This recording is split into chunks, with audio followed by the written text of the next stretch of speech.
இங்கே வந்து தமிழ் புத்தாண்டுன்னு ஒன்று இருக்குது, காலங்காலமாக இருந்துக்கிட்டு இருக்குது. கலைஞர் ஒன்று வந்து மாற்றி வைக்கிறாரு, திரும்பி ஜெயலலிதா பழசையை மாற்றி வைக்கிறாங்க. திரும்பி திரும்பி நடந்துக்கிட்டு இருக்குது. இதில் என்ன அரசியல் இருக்குது, ஜெயலலிதா என்ன அரசியல் பண்ணுறாங்க, கலைஞர் என்ன அரசியல் பண்ணுறாங்கன்னு எல்லாருக்கும் நல்லா தெரியும்.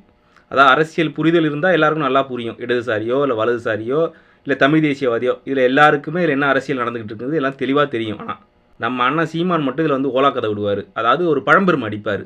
தமிழனுக்கு இன்னும் எது தமிழ் புத்தாண்டுன்னு தெரில, சித்திரையா தையான்னு தெரில. அதிமுக வந்தால் ஒன்று வைக்கிது, திமுக வந்தால் ஒன்று வைக்கிது. ஜெயலலிதா என்ன அரசியல் இதில் பண்ணுறாங்கன்னு தெளிவாக அவருக்கு தெரியும். ஆனாலும் இது ஒரு மழுப்பல், பழம்பெருமை பேசி இதில் மழுப்புறது.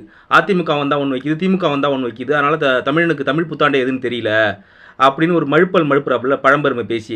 இதை வந்து ஜெயலலிதாவை காவந்து பண்ணுற விஷயம் அது. இவர் உண்மையான தமிழ் தேசியவாதியாக இருந்தால் கலைஞர் பக்கம் தான் நிற்கணும். இதை வந்து அதிமுக சண்டையாக பார்க்கக்கூடாது. இந்த இடத்துல தெளிவாக திமுக பக்கம் தான் நிற்கணும். பார்த்துக்குங்க.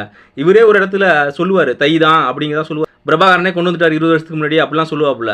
அப்போனா பிரபாகரன் கொண்டு வந்து கலைஞர் கொண்டு வந்துருக்காருன்னு ஒரு விதத்தில் பாராட்டணும்ல. அப்படி பாராட்ட மாட்டாப்புல. இதில் திமுக அதிமுக சண்டையாக உருட்டுவாப்புல.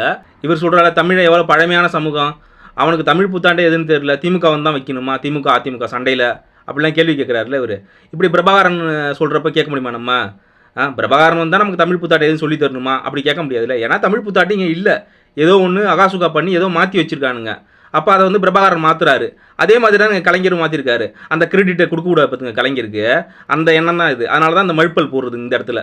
ஒருவேளை இப்படி நடக்குதுன்னு வச்சுக்கோங்க, ஜெயலலிதா வந்து தை மாதத்தை வந்து தமிழ் புத்தாண்டுன்னு அறிவிக்கிறாங்கன்னு வச்சுக்கிங்களா, கலைஞர் வந்து சித்திரையை வந்து தமிழ் புத்தாண்டுன்னு மாற்றி அடிக்கிறாருன்னு வச்சுக்கலாம். அண்ணா இத்தனை என்னென்ன பட்டம் கொடுத்துருப்பாப்புல, ஜெயலலிதாவுக்கு என்ன பட்டம் கொடுத்துருப்பாப்புல, கலைஞருக்கு என்னென்ன பட்டம் கொடுத்துருப்பாப்புல. ஜெயலலிதாவுக்கு வந்து நீங்கள் ஆரிய பெண் சொன்னீங்க, அவங்க தமிழ் புத்தாண்டை கொண்டு வராங்க. அதான் பாரதிதாசன் சொன்னது இல்லை பிரபாகரன் சொன்னதெல்லாம் கொண்டு வந்து வச்சுட்டாங்க. ஆனால் கலைஞர் வந்து என்ன செய்கிறாரு, இன துரோகி தானே அவர், அதனால தான் மாற்றி வைக்கிறாரு தந்திரமா. அப்படிலாம் இந்த வாய் வந்து பிரச்சாரம் பண்ணியிருக்கோம். ஆனால் இது கலைஞர் வந்து இப்படி மாற்றி பண்ணணும், உல்ட்டாவாக பண்ணணும்னா கலைஞர் வந்து தமிழ் புத்தாண்டுன்னு சொன்னால் இவருக்கு வந்து அதை பேச முடியாதுல்ல, அதை எப்படியாவது மழுப்பணும்ல. அதுக்காக தான் இப்படி மழுப்புறது. இதில் ஏடிஎம்கே டிஎம்கே அரசியல் அவ்வளோலாம் போவானா. இதில் கலைஞர் செஞ்சு சரி, அவ்வளோதான். சரியா தவறா, கிரெடிட் கலைஞர் கொடுக்கலாமா கொடுக்கக்கூடாதா? கொடுக்கக்கூடாது. உன்னோட பாட்டில் கொடுக்கக்கூடாது. அந்த வைத்தறிச்சலில் தான் நீ இப்படி வந்து உளர்ற.